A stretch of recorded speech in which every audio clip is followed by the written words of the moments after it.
I want to thank everybody for coming tonight. I know it's been talked about, for at least for my part, for about, I don't know, 14 or 15 months since Jim Lavaca, our last general manager of the water department, had left. I just came from a third grade spelling bee. My daughter was asking me, how do you not be nervous? And kind of told her about this tonight, so please go easy on myself and the rest of the board members. I know not everybody's in favor of this, but you're here tonight to voice your concerns, voice your opinions. Hopefully we can educate you and give you some answers. And then basically it's up to the town meeting vote on May 6th. So my name is Nick Lawler. I'm on both boards, Board of Water Commissioner, Board of Light Commissioners. I've been on the Water Commission for 7 years and Light Commissioner for 1. For about 20 years I've worked at a utility that's already combined light and water. So this is kind of why I thought this was a good idea, as we were struggling with at least one of the utilities to get some strong leadership in town. Jeff McClure, he's a water commissioner. He's been a water commissioner for 6 years. Weston Sampson engineer. John Smolinski, vice president of the bank, he's a light commissioner for a long time, more than 10 years. And Steve King, another professional engineer on the Board of Water Commissioners. He's up for re-election, so please vote for Steve. He's been on the board now, he's been for 3 years. And Pete Dion will be coming tonight. He's the remaining light commissioner. He just has some family conflicts, so he couldn't get here right at 7 o'clock. So maybe you can bring me to the first slide.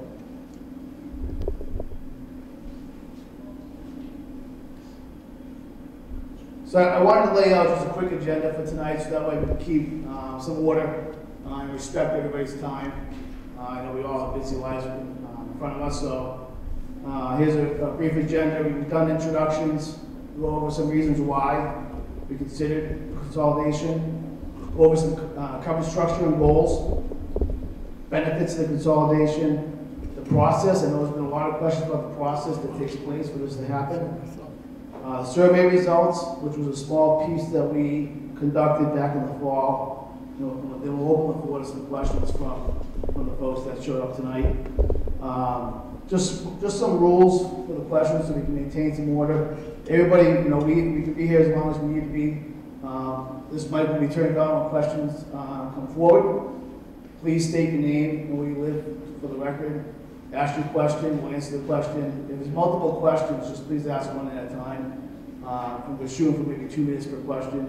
If there's another question after the fact, that's fine. You can ask another question. We're just trying to keep some positive flow for the meeting tonight. All right, Mary?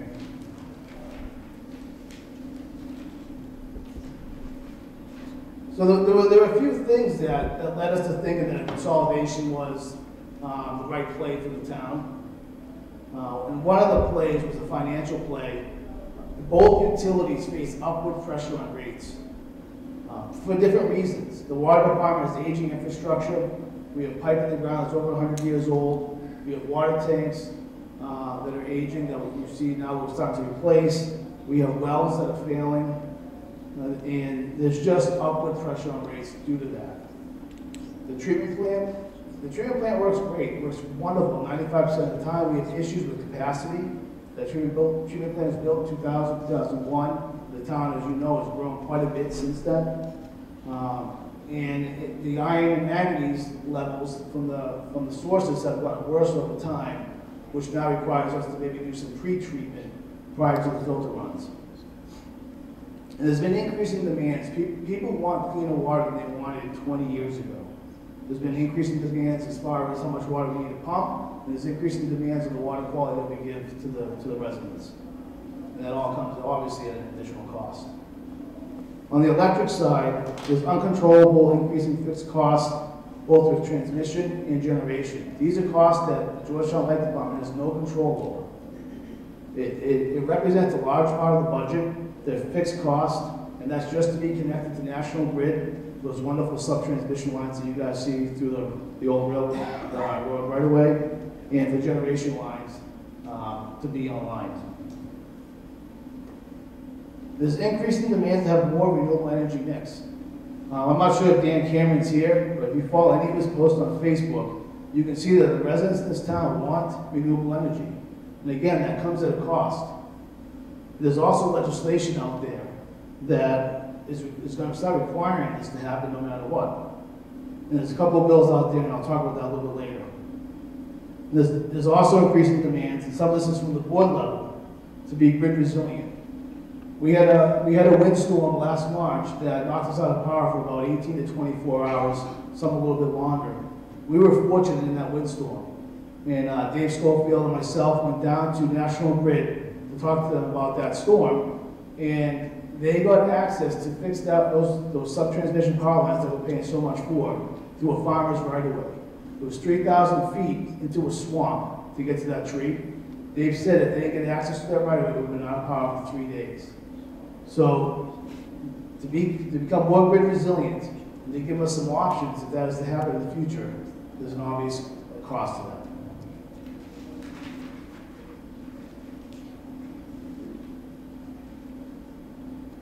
This is the first bullet here, establish an organizational structure of consistent leadership. This is kind of where the idea all started.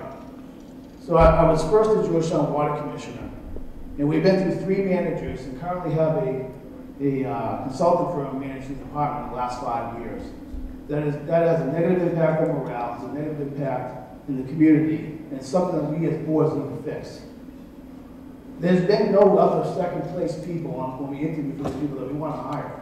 The talent's just not there. We want to leverage the great leadership that we have in the light department to help that leadership void on the water department.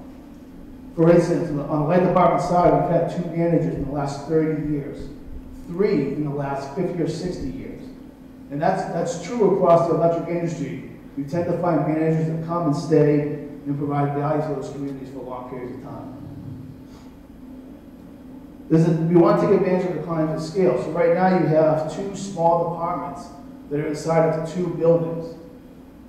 They utilize 2 separate fleets. They utilize software on their own, and both have office staffs that can be combined all into one building. We want to improve customer service. That's not saying customer service now is bad. It's just that you can always improve customer service. Having a single educated business office that can handle both your electric and water needs is something that would be great for the community. Be great for people that are selling their house. It's a one-stop shop. This would allow us to go to monthly billing for the water department, which again is good for customer service.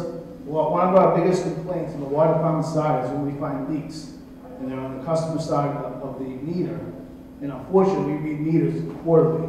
So by the time they get that signal that there's a leak, it's too late. They've already racked up thousands of dollars. If we move the monthly billing, they'll help send them signals if there's an issue. They'll help send conservation signals in the summer, and it helps revenue flow from the water department side. Clean water. I think this is something the town of Georgetown has been crying for a long time. It's something that we're working hard on. It's something that costs a lot of money. If we can leverage these departments and get some savings, we're showing about $140,000 savings on the water department side. That's the equivalent of a $3 million bond. That's the equivalent of building that new water tank along Hill Road and redeveloping Marshall's Well, which we're undergoing right now.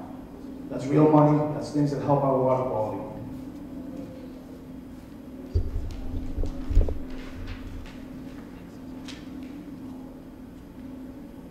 So as you can see on the board here, we have 2 departments. They're very similar.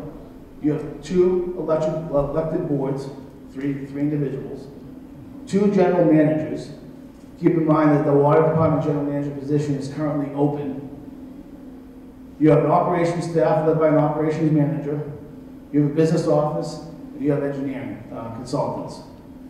It's the same at both utilities.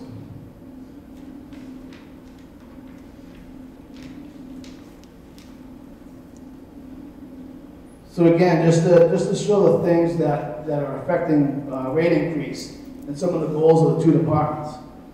On the water side, we're trying to build water storage. That project, like I said, is complete along Hill Road. There's water main replacement projects that are never ending. We have 2 identified, one on Lake Ave and one on Summer Street, to increase and help flow through the center of town. Or you can go on and on and on for how many water mains that need to be replaced. And that's not specific to Georgetown, that's across the Commonwealth. Well redevelopment is a must. We're starting that now. We're losing one of our wells. We've been fighting with it since last summer. And that's scheduled to be replaced this year. The treatment plant, like I said, it needs capacity increasing. And it needs treatment plant improvements to help operations staffs better manage the influent water coming through that plant. And they need a new facility. The water department is in a facility that the light department left 20 or 30 years ago. So the projected cost for that, these are projected over time, these will increase, is $10 to $15 million. On the light department side, we have grid transmission costs and grid generation costs that are fixed and continue to increase.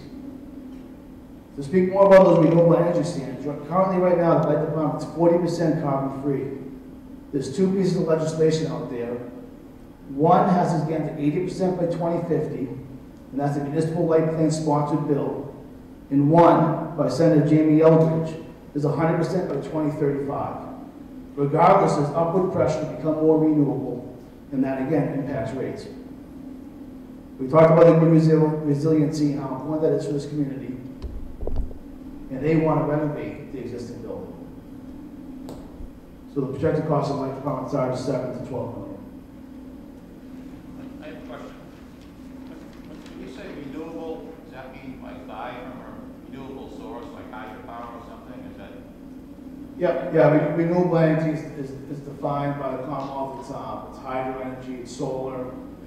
It's not. It could be local in the community, or it could be somewhere else on the grid that we have power purchase agreements with. Yeah. So this slide here talks about the commitment that's already been received on this movement. The Light Board voted 3-0 in support back in the summer of 2018. The Water Board voted 3-0 in support early in the winter of 2018. And the Board of Selectmen, just Monday night, voted 4-0 in support of this article in this legislation. 4-0. The Selectmen have already put this on the warrant for town meeting. So it is going to be up to the community and the voters to let us know what you want to do. One of the things that we did after the Light and Water Board decided this was a good idea is we wanted to take a flavor of the town and see if the town was interested in this. And that's when we hired Great Blue Research to conduct a survey to see if the town was interested. This is, again, something we can discuss a little bit later. Regardless of this consolidation, both boards, Light and Water, are committed to meeting these goals and meeting the demands of our customers. So I don't want people in this room or at home watching this to feel hostage. We're not going to forfeit clean water or renewable energy or all the goals that we set forth to do just because the merger doesn't happen.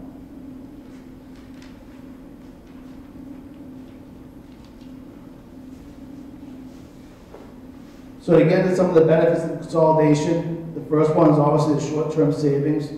We're projecting $250,000 a year of savings. This comes from operational efficiencies and economy of scales. It's the closing of a building. It's not having two general managers. It's consolidating business offices, and it's having one billing system, one company billing, which obviously is one bill print and one bill mailing.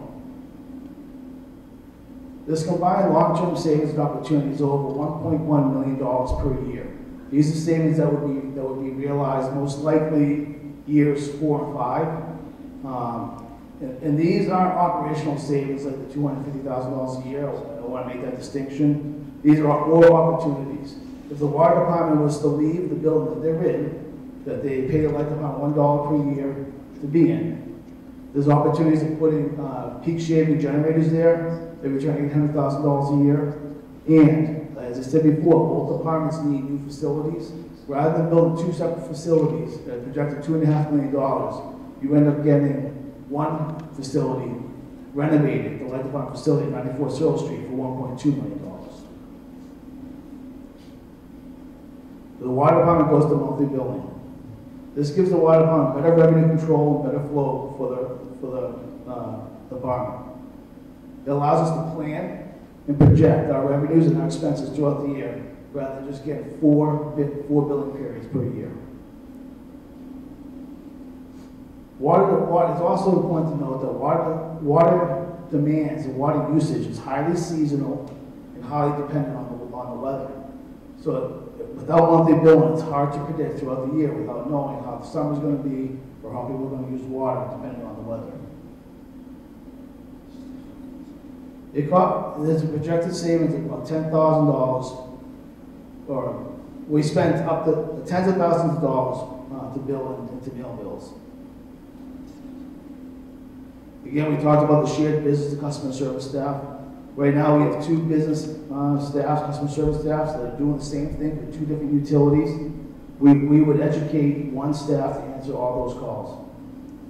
And then there's a shared fleet and facility resources that come along with combining departments.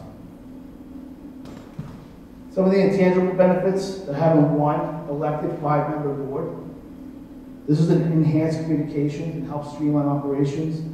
One of the comments that we have gotten from the Board of Selectmen is it's great to be communicated with now, and this would allow us as one board to communicate openly through the town, whether it's through newsletters, and also to the Board of Selectmen and in front of other boards that are caring of these departments. We'd have one main office for customers. This is one office that customers can go into and do all the utility business. And again, I don't want to minimize combining them with the already established leadership of the Light Department.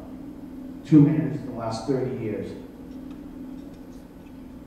One of the other things that the selectmen really pushed back on us on was adding a senior level position. We called it a water engineer. I'm not sure if that's what it is, but it's a high level senior member of the staff that's customer focused, that is project focused, can dedicate their time to the multitude of projects that we're doing, answer the technical issues that our customers have, and help better interface with the community. On the Light Department side, this person can also help with the energy efficiency programs that we'd like to implement, something that we're not doing fast enough right now.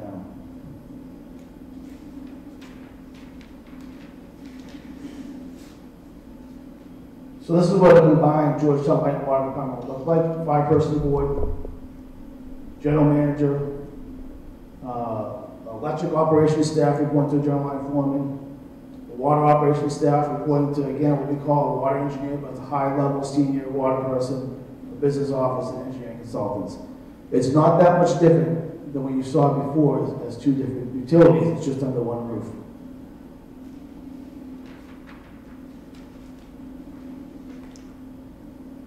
So digging a little bit further on the financial opportunities that we'll be realizing, you can see we're estimating $165,000 savings per year in salaries.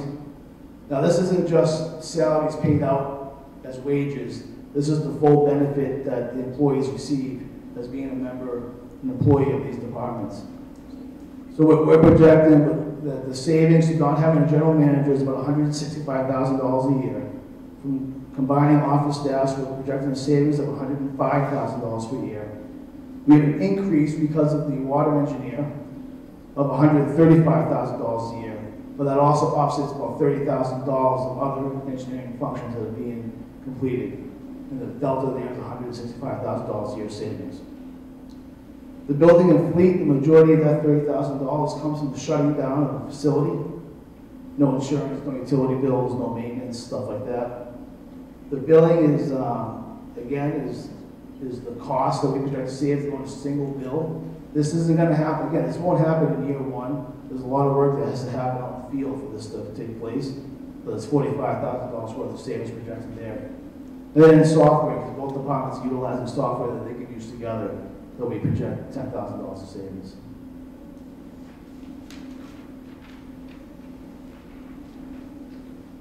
So that sounds great, but how does that impact the ratepayer? That's all anybody really ever cares about. And so what I did here is a 5-year projection on rates, and then also what the bond issuance would be on some of these long-term projects that we're anticipating doing. So in 2023, the average water bill will be $1,200 a year if we don't merge. That's the average water bill. That's not taking someone into account that has a lot of irrigation. Currently, right now, it's right around $600 a year, a little bit above. So your water bill is going to double. And again, that's because of all the projects that are happening. The bottom line here is if we were to successfully merge, that average water bill in 2023 would be right around $1,000. So a delta of $200 to the average ratepayer. One of the things the selectmen asked me to do is build in some contingencies. So that middle line is if we hit some bumps. If the unforeseen happens and things don't go as smooth as we expect. So that contingency, the rates would be $1,100 in 2023. And the contingency plans are having a consultant on board to assist the life plan manager 2 hours a day, 5 days a week. Which is that we've talked to consultants and they thought that was more than enough to carry in the event of failure. The blue columns are the projected projects out over the next 5 years. These obviously can change. These are projections as of today. But there's things that need to happen to make the water better. And the projected bond issuance is to the right, is on the right side of the graph. It's $2.6 million for a tank. We know that number's right because we just built it. There's $1.5 million of water main replacement. And again, that number could go anywhere because you could do water main replacements for many, many years. There's $4 million to increase the capacity, and there's $3 million in there for pre-treatment. Marshall's Well, which is underway right now, and the two current water main projects aren't in this projection. We're utilizing free cash for those, which are depleting our cash. And the other thing that's not in here is the building of a new building. So these rates that you see here, $1,200 in 2023, without a merger, don't include replacement of that building.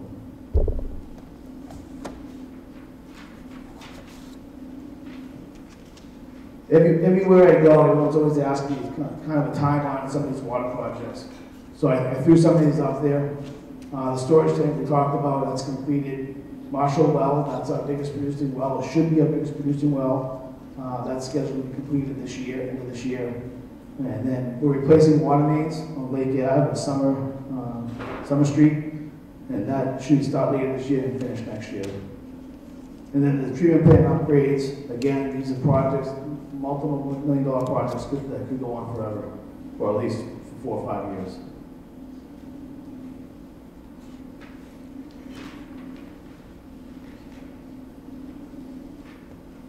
Now, on the light department side, it's a little bit better of a story, and that's due to those peak shaving generators bringing in $800,000 of revenue a year if they were to be built, profit.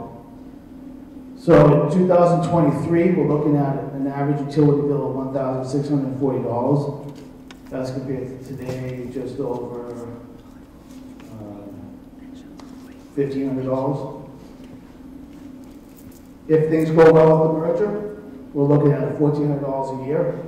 So a net reduction of $240 per year per the average ratepayer. And then again, with those same contingencies built in, the average electric bill is $1,550 in 2023. Built into these financials is a $5 million bond issuance for those peak shaving generators. As you can see, it does increase rates a little bit in year 2021. That's something that most likely won't happen. We'll use free cash to levelize that, but I wanted to show it as it's not using free cash.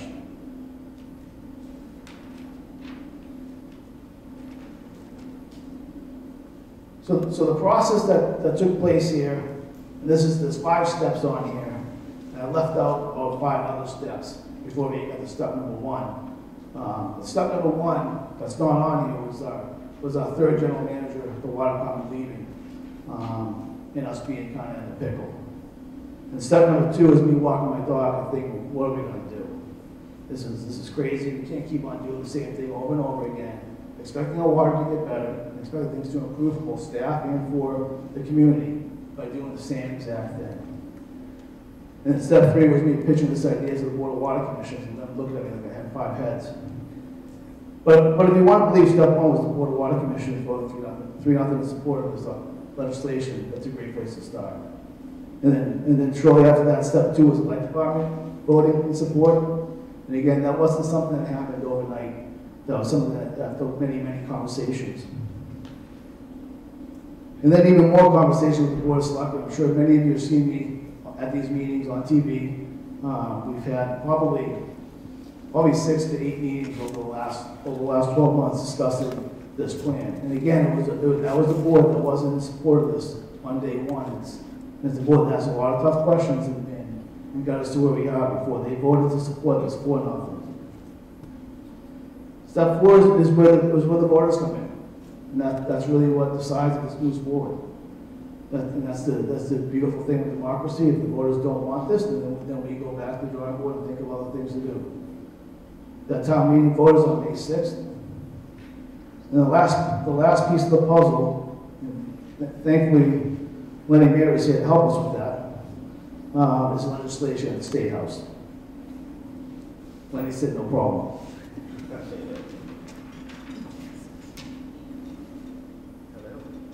So I want to I know most people haven't seen the special legislation. This got drafted about 14 months ago. When the Board of Water Commissioners voted to support the merger, what they really supported was the legislation. So this is something that's been kicked around for 14 months. It needs to come at some of the highlights from the legislation.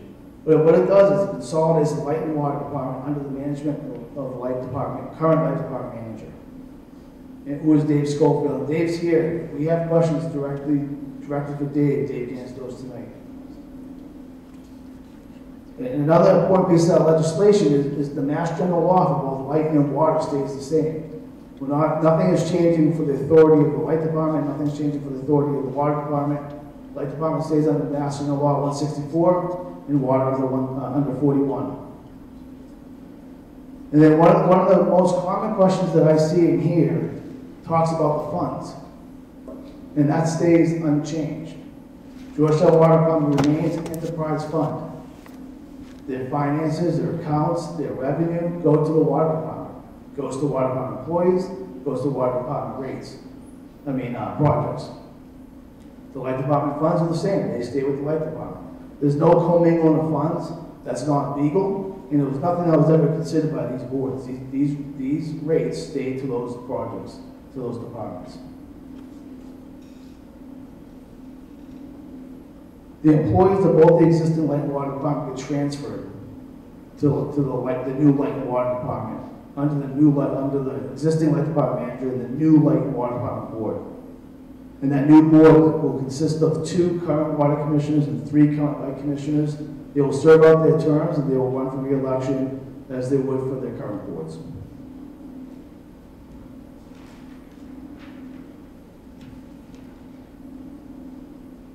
So just to touch upon the survey that was completed back in September, it was important to the boards to know at that time this was something that we were interested in as a community, because there was a lot of effort that went into this after that survey was done. We didn't want to waste everybody's time if there was something the community wasn't interested in. So we hired this national marketing firm, Great Blue Research. They targeted 400 completed phone surveys to predict the outcome that would result in a vote. They ended up getting about 514, and about 80 of those ended up being online. So they hit their targets, and they were happy with the results that came back as far as being able to predict. One of the things that the board struggled with was, should we educate the community on the merger prior to the survey? And the board decided that we didn't want to do that. We wanted to get just a general idea of what the community was interested in before education. So that's why there wasn't a big education push prior to the survey.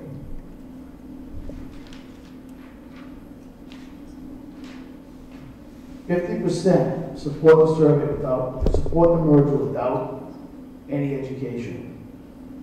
33% didn't support or unsupport, or were just unsure. 17% were against. And we were told by Great Blue Research that that's a real low number for being against something that typically that's right around 22%. People resist change almost all the time. And then one of the pieces that we wanted to wrap into this was customer satisfaction as we did the survey. So if you received the survey, it wasn't just about the merger. We were curious on what people thought about the departments. So I threw those numbers in there just so you could see. 93% of electric customers were happy with the light department, and 81% of water customers were happy with the water department.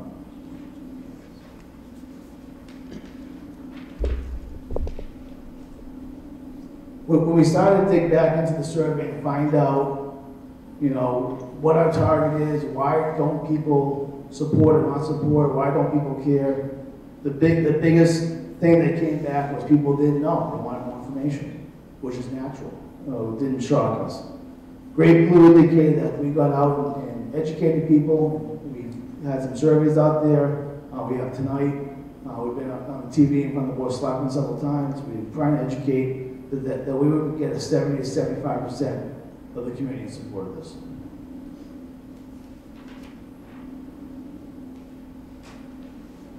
So just to wrap it up before we open up for questions, the elected officials are in support of this consolidation. And this is an old slide.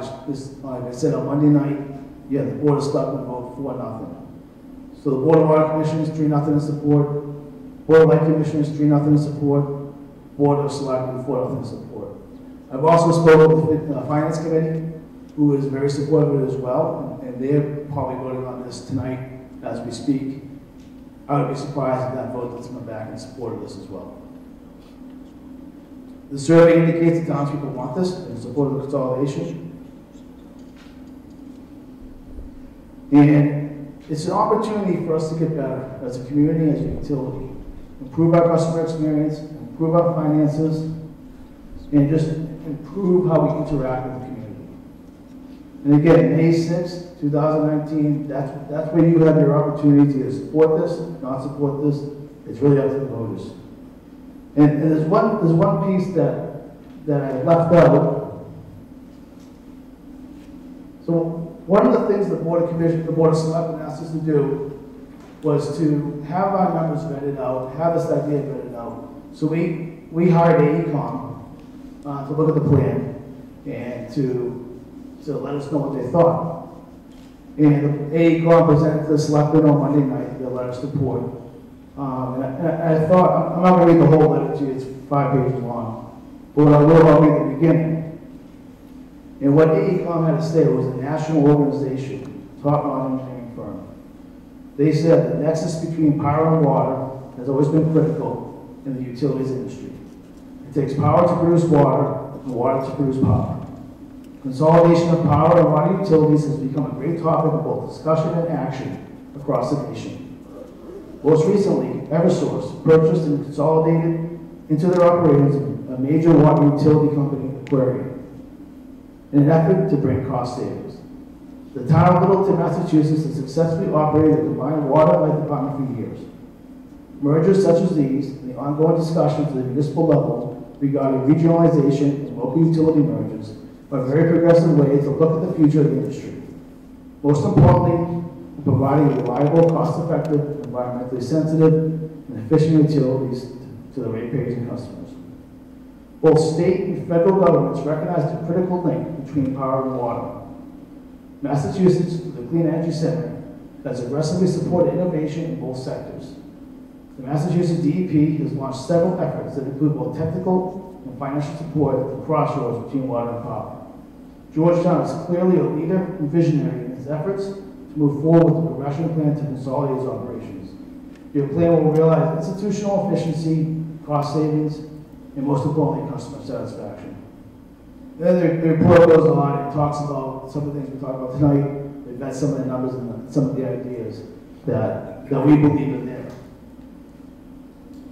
So that's kind of the spiel. Steve King is going to come up here and answer questions. Obviously, there might be some that somebody else can answer better, whether it's Jeff or John or myself. But Steve's going to facilitate that. So again, as you come up, just please state who you are, where you live, and Ask your question, Steve will try to answer it. Thank you, Nick. I know Nick gave you a lot of information to go over and review. I know it's a lot to look at, but feel free at this time. If you have any questions, to please come up, state your name and address, your question, and we'll try and answer it as efficiently as we can. Brian Kelly. Oh, sorry. Turn on the light. Robert Kelly, 20 Cedar Lane. First, I'd like to say I appreciate all the commissioners and the hard work. We get great water and great light. Definitely think it's a good thing from what you guys do. But I got some questions for that. Right now, predominantly the savings to start is in manpower. You showed $165,000 in manpower savings. Don't the commissioners in the town feel that a consolidation, including the highway department, which would increase the manpower consolidation, increase the savings on now it sounds like you're going to be building a new utility building, that the highway department who needs a new garage for their stuff, you could consolidate, because you were talking in your presentation of a $2.1 million building. Wouldn't that be an overall savings if the highway department, the lighting department, and the water department, an economy of scales would be a better consolidation and a plan than just doing the water and lighting to start, and maybe even consider bringing the maintenance department into the water, lighting, and highway department for a better economy of scales on manpower, facilities, and the fleet thing, because right now water mostly shares equipment resources from the highway department, not from the light department. Thank you for your question. Just to go back and kind of answer, there's a lot of questions in there, but we did float, the idea has been floated about having a Department of Public Works for Georgetown. I know that's been discussed at a couple of the selectmen's meetings. At this time, we've had internal discussions between ourselves and with the selectmen and feel that actually adding in a Department of Public Works would not be beneficial for tax rate payers. If you're saying for increasing, actually decreasing manpower, but you'd have to build a new building, that would go directly to taxpayer rates. If we have the merger with the water and light department, we are vacating one of our buildings, which we utilize for a potential spot for a generator for the future for the electric department. We would then move into an existing building. We'd have to do minor expansions to that building to fit in our workforce. On top of that would also be downsizing our actual management costs and consultant costs. $165,000 manpower savings. You're dropping the water department manager, but you're hiring a water department engineer that has to have the right licensing to sign off on the certificates of water. What's the delta? And so there's not going to be, so you're not losing any people unless it's administrative staff, because you're adding a new engineer, which would take the position of the manager at a higher pay scale, because they need to hold the permits, and it's a tough permit to get. So where's the $165,000? It is only administrative staff loss. Our current water operators at our plant all are licensed. So the new water engineer that we do hire does not have the same licensure as our water operators. They're fully capable of signing the DEP forms for our water treatment plant and water quality perimeters. So what's the salary, or the basis salary of the new, when you have to plan, what is the new salary going to be for the new water engineer? Engineer is going to be, it could be a range of requirements and certifications, but really it's going to be someone to help and assist the current light manager with organizing consultants on both sides of the light and water department. We're hiring a manager to manage, we're hiring an engineer to manage consultants. What is their salary? Assist with managing consultants. Yes. What is their salary going to be? We haven't discussed the actual salary parameters, but it will not be the same as that. You have to. You just did the math on that. What are the salary requirements? We carried, as Nick said, we carried 100,000. So 100,000 plus loading, so about 125,000 with retirement and all that. Is the retirement booked into that? That's pretty good. So the lighting, so you're saving $50,000 against the manager. Where is the other $100,000? Is it the elimination of the administrative staff? And you have manpower savings of $165,000. You have a delta savings from the current manager to the new engineer of $50,000. Where's the other $110,000 in manpower savings? So, I mean, we discussed this, we went through the financials a couple slides ago. There's about a $40,000 delta from the general manager to the water engineer, whatever it is. But we're also combining office facilities, customer service staff, business staff. So we're paying off administrative staff. We're going from 4.5 customer service representatives in an office to 3. So And the other thing that can't be forgotten is that this new water position is taking over some of the duties right now the consultants are doing. So there's offset there as well. So the 1.5 person savings, their salary savings is $120,000 savings plus the 40 for the manager. So it's getting rid of administrative staff. That's great. Yeah. So it's getting That's rid of fine. administrative staff. Great. Next question is, you're saying that the 2 generators that you're going to put in the new water building in that spot potentially could save bring in $800,000 in revenue. That's based on a Wakefield, Massachusetts number for what they do, correct? No. So the load curtailment numbers on peak load shaving, we can save we can produce $800,000 in savings with a limited industrial and commercial. Yeah. So that has nothing to do with the load in the community. That has to do with offsetting peak power on the whole New England power grid. So we get charged certain prices when New England's peaking. So it really just goes up generator size. It has nothing to do with your load. So Wakefield's numbers would be similar to ours, but like I said, there's about 6 or 7 municipals that have already done this. We're a little bit behind when it comes to this. There's a lot of other municipals that are already ahead of us doing this, and those numbers are proven true across every single utility that's already done this. Some for many years. But those core capacity prices are set way in advance, so those numbers are predictable. Predictable based on generator size, not based on Georgetown or Wakefield. But no matter where you put those generators, it's the same price, you get the same market. It's not location sensitive. Next question. Anybody? Is right I'll now try and help answer as many water questions as possible. Maybe we'll help our budget.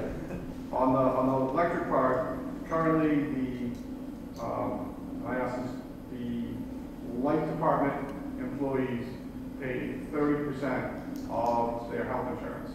The water department employees pay 40% of their health insurance. So, this was explained the other day.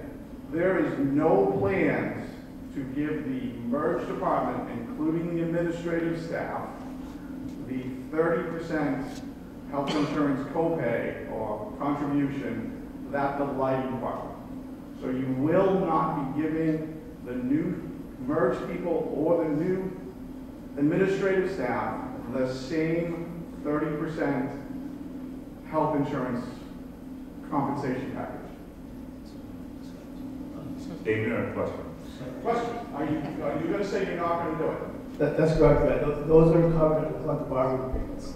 So currently, only the linemen pay 30%. No administrative staff and no management at the water department pay 30%. Right. So there's no plans. All water department employees are 60/40 like the rest of the town, other than light department. And we're merging the Light departments department together. management and light department administration, do they pay 30 or do they pay 40? They pay 30. But that's what's in their agreements, right? Okay, but the answer the other night as a selectman is the reason the linemen got it is because they were told to retain them because linemen were tough to find. But they bargained that, right? All those employees were. contract. No, but the administrative staff at the lighting department, So the question was, is this going to water department employees? And it's not. It's That's not. something they're gonna have to bargain for, something they want.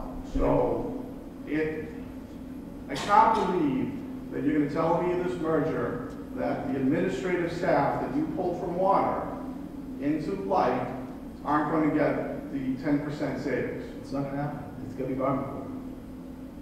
But when it gets bargained for, did you calculate it in the pricing? No, we don't foresee paying it. You didn't feel sick paying it for the administrative staff because you were using it to get the. All right, let me answer the question, Red. Thank you. Any more? Okay, you're saying that you're only retrofitting the building for the lighting department for the construction? Or are you building a new building? Dave, you have the updates? Yeah. For those who don't know me, Dave Schofield, the LightWaterMerge manager. Red, that's happening anyway. Can everybody hear me? Okay. That's, my voice carries. That's happening anyway.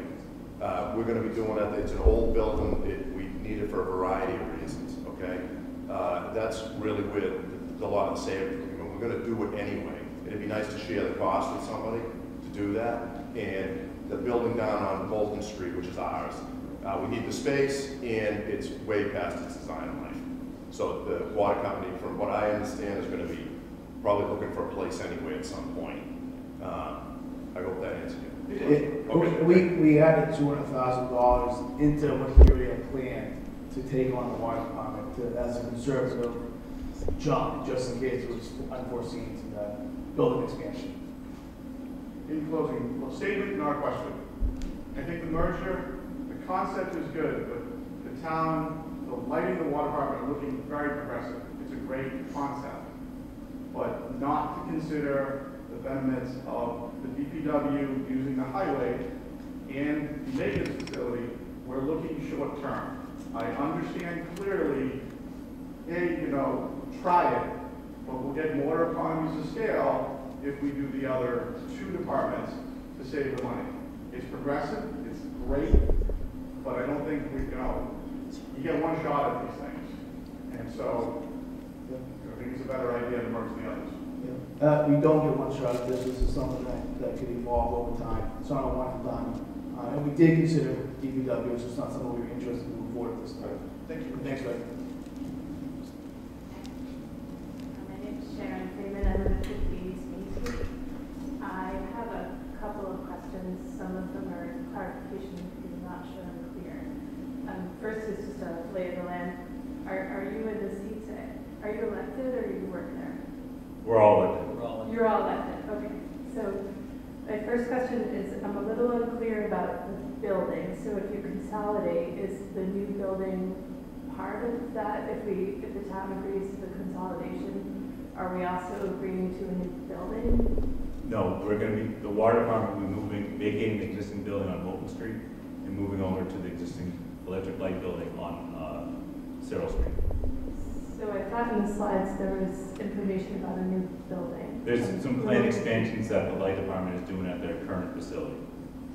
There's not going to be the existing building. There's no new building. There is no new building. So the consolidation is the question on the table. That's it. Yes. There's nothing coupled with that. Correct. Okay. The next question is the electric department, the leadership there is that the one that's been turning over? The water department. The water department, pardon me.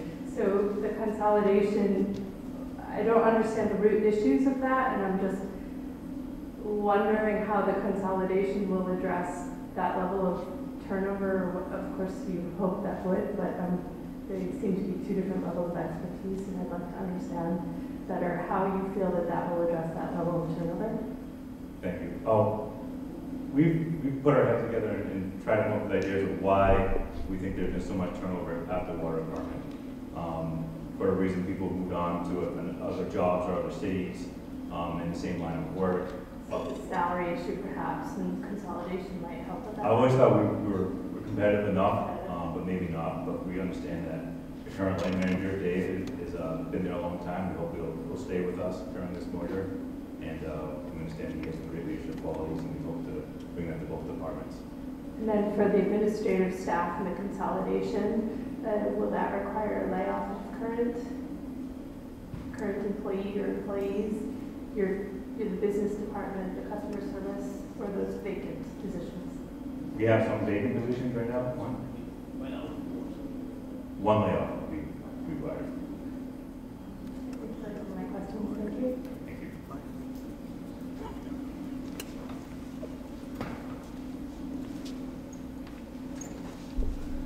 George Comiskey, Old Jacobs Road. I first like to echo Robert's that about your volunteering for the water board. I know it's sometimes not the most glorious job. I guess my position is I'm in favor of the merger. But I think one of my biggest issues is the fact that I understand the survey, while the survey wasn't published, but I think I've been asking for minutes to be published from the water department. I think it would have give us a good indication of how we got here to this point. And so I'm wondering if there's any commitment from the boards to publish the minutes on the website. Absolutely, I think that's something that we definitely will check into to make sure they're published on the website for Georgetown Water. Yeah, and I'm more interested on the water side. I'm with the Park River Clean Water Association, and I think some of the capital projects are a great idea. I think the clear water filter, it's been a long time coming, but I'm more concerned about the state of the river in that area. It continually runs dry, and I understand you're asking for a 22% increase in water withdrawals.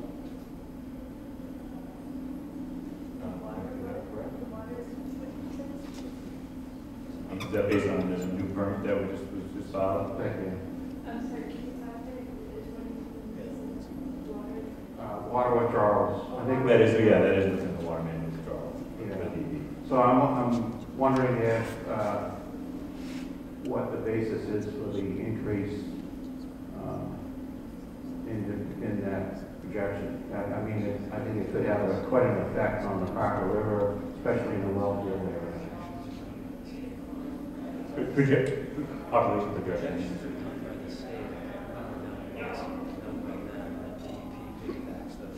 I think typically DCR that does the projections. It's DCR that does the projections. It's the town doesn't actually have a right to ask whether we can ask for more, but it's DCR, it's DEP that do those numbers.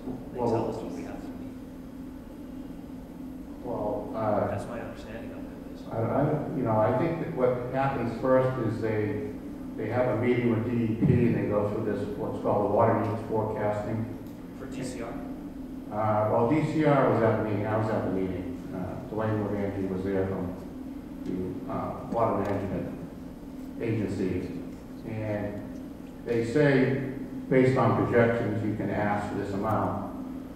And some communities opted not to, like Raleigh didn't opt to increase their demand. So I think just because they said, if you are going to use 65 gallons per resident per day, and if your unaccountable water is going to be about 10%, you'll need 22% more water, where I think if you were to try a good water conservation program, I think you could get below 55 gallons per day, and it was a lower amount you could have asked for. So I'm just concerned if we try to attain a higher amount, we're going to really affect, and residents see that when, that we're not getting our permit, that they'll use more water. There's less conservation incentive by having that amount. So I just want to make you guys aware of that. Thank you. Thank you.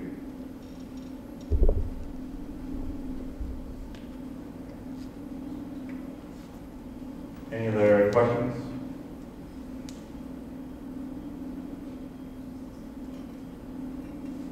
Going once, going twice. And I guess we'll conclude the meeting for tonight. Thank everybody for coming out. We appreciate the support and the questions and comments. All very good statements, good comments and questions. Things that we'll make sure that we're able to answer at the town meeting. And Again, we'll make sure all meeting minutes are posted, and again, we do hold open meetings, so if you do have a question or concern, please go on the website, look for our next meeting, and feel free to come in and talk with us. Thank you.